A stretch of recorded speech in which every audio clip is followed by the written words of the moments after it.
Hi, I'm Matt Pierce. We're back with 48 and 24. It's the 2 o'clock hour, and we've got a very special guest, Fur O'Neill. Fur, welcome. I'm going to push this to full screen here. There we go, so we can see you better. Welcome to 48 and 24. Thanks for having me. It's been great so far. Well, thank you. So for those who, I'm guessing probably a lot of people are like, who's this guy? Why is he on the show? Tell us a little bit about who you are, what you're doing, and particularly the LinkedIn group that we're connected through and what that's about. Well, yeah, after I saw the list of all the very qualified people on here, I was asking myself what I was going to be doing on here as well. But so yeah, we've known each other for a couple years now through the industry, and we met through technical communication at an STC conference. And I started a group with my co-presenter, Ben Johnson, who I think is actually on right now chatting, so he'll be able to chime in with anything I mess up. And between the two of us, we just wanted to reach out to the industry and find out more about making videos for support in technical communication. And so we started a group on LinkedIn, and of course, we go to all the other groups, and from there we've been able to talk to the other people that do this, and helps us. And whether we help other people, I don't know. Sometimes I'm not so sure, but I know that with the industry that we have and how everyone, like what you guys are doing with the help that you give and the social help that everyone is able to provide, that I know that I'm able to really improve the content that we make, the efficiency of how we make it. My job, it's looked at higher. We're seen as being more valuable because of the skills that we have and the content we produce.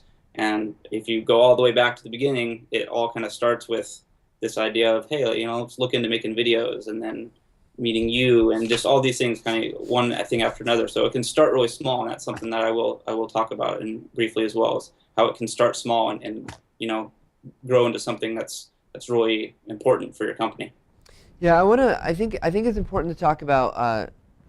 We've had this conversation that, we've spent a lot of time, even today, talking about like, hey, what makes for a good video, and you start going through this list, and the things that some things hold true across all video, like have a good mic, get good audio, but then all of a sudden you start saying, hey, you should have music in the background, or some of these other things are not necessarily true for when we're talking tech support videos, right? That's different than a how do you do this video, like a tutorial or a marketing video. Is that accurate? I think so, and we've touched on this over time, and I say over time, maybe last year and a half. And one of the first points I kind of wanted to make was, I think we're pretty far past now saying, should we make video? I think that's a done deal. And for a while, that was actually a big topic of conversation, was, well, should we even do it? Should we invest any of the resources to even begin to make videos, to supplement our technical communication content? And I think we're beyond that. Now it's established, like, yeah, we should. And then so the next question is, okay, how? Like, what do I do? What's a good video? And so, a year and a half ago or so, we're making these videos, and we had to determine on our own and through the industry and what other people are doing, what was a good video. And some of the things that we figured out were maybe not industry standard, and that's why kind of the impetus of these groups and why they started is because we'd be able to bounce ideas and say, well, a professional production company that's coming in and making videos for us, which we have those as well, like through the marketing department, those are completely different, and they're for a different purpose. They serve their own purpose, but what we're trying to do with our users, fast turnaround, answering direct questions, and solving problems and measuring right now if it solved the problem, is a lot different than some of these other higher production value type videos. And so there really is a big difference in what goes into them and really in the content that's produced as well. So for video viewers of this video who might be wondering, well, hey, what are a few things that really are what you guys have found to be true about good support videos? Well, yeah, there's three main points I kind of wanted to hit without getting into the everything we've kind of learned over the last couple of years. One was, there was a need to create it. and we need to know how to create it. We started out with a different software, not made by TechSmith. I don't want to say what company, but That's okay. We're cool. try to be product agnostic. But the company, it is a name that's a word for a house built out of mud, and we started out with that. And one thing I do want to say is, pretty recent that we actually have switched over to Camtasia, so I can say that as our full video production software, and for myriad of reasons, of course. But the things that it helped us do, like the speed to publish, direct YouTube output, which is good and actually works, that was big for us. And just the ease of use, because like I said, one of the important parts, and we've touched on it here, even in the chat in this particular right here, is the production value doesn't have to be high. At some point, you have to have a cutoff and say, where is that cutoff where the quality is good enough for the user to answer the question and to be a thumbs up, right? Like we got thumbs up, thumbs down on YouTube, for it to help the customer and to work, and not take 3 days even to get to them when the answer needs to come now. And so sometimes rough is good. Rough can be better for the customer if it means a quicker turnaround time. So one of the things that we found was the faster we can publish a video for the particular need, the better. And we've gotten to where if it's a day late, we almost say it's almost worth not doing and moving on to something else. It's getting to that point because things happen fast. And you hear the adage all the time: if you're not answering the question, someone else is somewhere else, somewhere in the world, someone's answering it, and it might not be you, it might not be your company, and at some point you want to be the voice answering these questions for your customer. And so getting these videos out quickly and to the quality that is for your company with branding and style and all those things, that's going to be the most important thing that we found is turnaround, is getting these things out, getting the SME to look them over, getting the script approved, getting all those things. There's a big process to it, and trying to get the process to where you can get that through as fast as possible.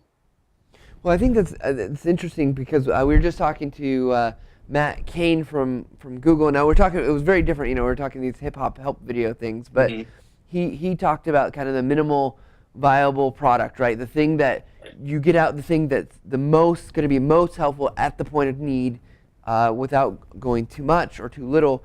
But what we're adding to what I'm hearing you say is that we need to add speed is a factor. And when we're talking support videos, speed is a critical factor that has to be part of that minimal viable product. Definitely. So we have, I would say, maybe like 2 types of videos. We have the planned out, like we're going to do this video, and we have a little bit more time, and it's usually in reaction to something.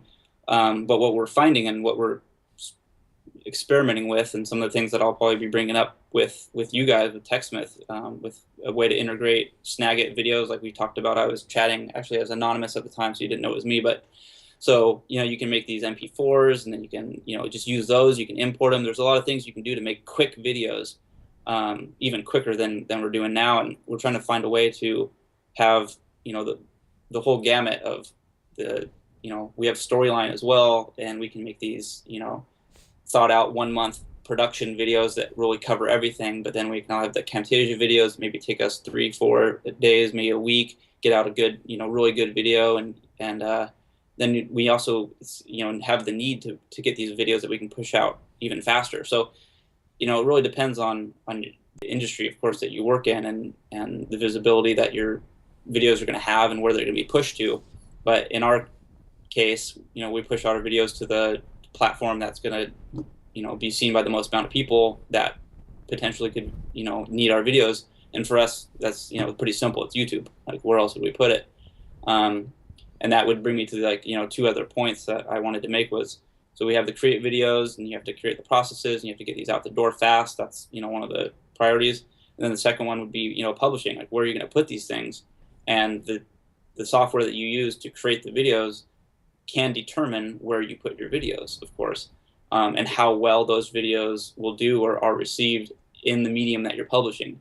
And another reason that we switched to Camtasia, one of the big reasons, was the upload to YouTube was really easy. We found that it was higher quality, and we were able to do more, which is kind of a touchy subject because there's a lot you can't do with any software uploaded to YouTube with hotspots and interactivity. But we felt that we were able to do more for the customer and do more in the experience of the video in the short amount of time that we had, 1-2 minute clips using the software, which then would bring us to the third point that I wanted to make in the short amount of time, which is probably the biggest part for support videos is measuring how effective they are. Because you can have a pretty video, or you can have a video that even gets a lot of views, but you have to find a way to measure it that it's actually helping your customers. And so some of the things that we've been talking about and trying to figure out is there's no panacea for you get a lot of likes, it's working. If you get a lot of views in a short amount of time, it's working. So everyone kind of has their own formula and calculation for coming up with determining the efficacy of a video. And it's one of the things I'm constantly wanting to know and to learn what other people's calculations are, because number one, YouTube changes a lot, and so it's hard to keep up with those changes and how that affects how people view your videos. But then usually it's a lot of internal analytics about figuring out case deflection and traffic sources, and views itself can be a big factor. Even if you have a lot of views and then you start getting more comments that say thanks, that's right. That's positive ROI that you can go back and say, you know what, this is probably one person who self-solved and we saved that time from with our customer care department without having to to take a call or to create a case. And so those can be some big things and big ROI that we've been able to establish that we can go back to our management and to the other departments and say, you know what, it's worth us making these videos, which we really do completely on our own time at work. But we don't have a dedicated person to make videos. We all just, as we have time, we make them. And we found that we can show that there is an ROI for making these videos and putting them up and publishing them, and that people are using them, and that we're helping them, and we're saving our customer support agents time, and they can focus on on the bigger problems. So that's really been probably the biggest advantage of making videos is seeing that ROI and being able to calculate it and show that it's working. Yeah, I mean, that seems like that's the ultimate success factor, is that were people for tech support, were they able to solve their own problem, and not have to make a contact, right? Definitely. If they do that, that's the key, because if they can be successful, it has huge benefits. As we really need to probably wrap up the recording, and we want to stay and talk a little bit. One more question: as someone who's making lots of videos, and as you're focusing on tech support, do you have? I always like to ask, do you have any tips for anyone that's trying to make really good support videos out there? Things that you've learned, that you haven't already mentioned. Maybe it's one thing that people should be doing to make even better, higher quality. And I use the term quality not about picture quality, but like make it effective. Right. Yes. There's lots of best practices, and I think the one thing, if I had to boil it down to one, would be keeping it as short as it needs to be to cover one topic, especially when you're publishing out to YouTube.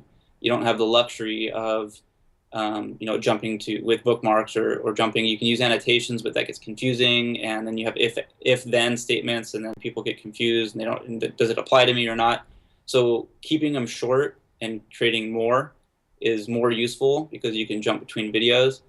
And so I think that keeping the videos as short as possible for the topic, which to us doesn't really necessarily mean a specific time, because a very complex topic might take 4 or 5 minutes, and some of our most watched videos are that long because they're more complex. But typically we're finding between about 1 minute and 2.5 minutes is the typical amount of time it takes for us to cover one normal topic that we would be creating a video for. And that would be probably the biggest recommendation for people making videos, is to start out with kind of that in mind, that goal. Awesome. So we're going to wrap up the recording. I want to thank you very much for taking some time out of your evening. It sounds like, as we talked before, you got a lot going on. Stick with us. We'll continue to chat, but we're wrapping up this part of the video for 48 and 24, and we'll be back in a minute.